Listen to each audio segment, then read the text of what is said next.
سلمان اکرم راجہ صاحب، جو شائق عثمانی صاحب کی اوپینین ہے اس کو تو اگر سامنے رکھیں تو پاکستان تحریک انصاف کو سیریسلی وریڈ ہونا چاہیے اور کچھ اسٹریٹجائز کرنا چاہیے.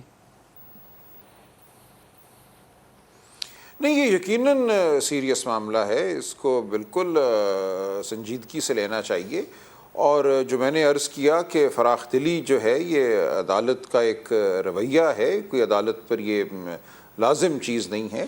اس لیے اس معاملے کو بالکل بھی میں سمجھتا ہوں کسی سیاسی طریقے سے نہیں ڈیل کرنا چاہیے. اس کو خالصتاً جو عدالتی روایات ہیں ان کے مطابق اس معاملے کو ڈیل کرنا چاہیے، اور اس میں جو بھی وضاحت ہے، معذرت ہے، وہ کر دینی چاہیے.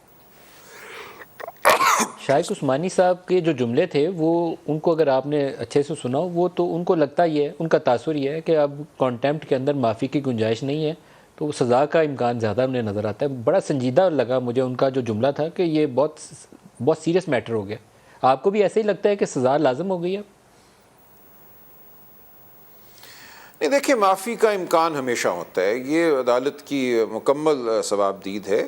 وہ اگر واقعتاً ان کی وضاحت سے یا ان کی معذرت سے کنونس ہو جاتے ہیں کہ جو کہا گیا وہ ایک طرح سے ان کا شاید مقصد نہیں تھا، یا اگر تھا بھی تو وہ اس پر نادم ہیں، تو فراخ دلی اور معافی یا اس کو آئندہ کے لیے چھوڑ دینا تنبیہ کر کے یہ بالکل عدالت کے اختیار میں ہے.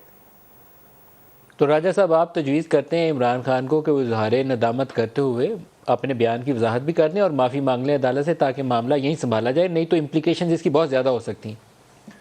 دیکھیے، عمران خان کو جی میری تو عدالت کا احترام کرتے ہوئے یہ آپ راجہ صاحب کہہ لیجئے. جی میری تو یہی گزارش ہوگی کہ ایسا ہی کرنا چاہیے انہیں.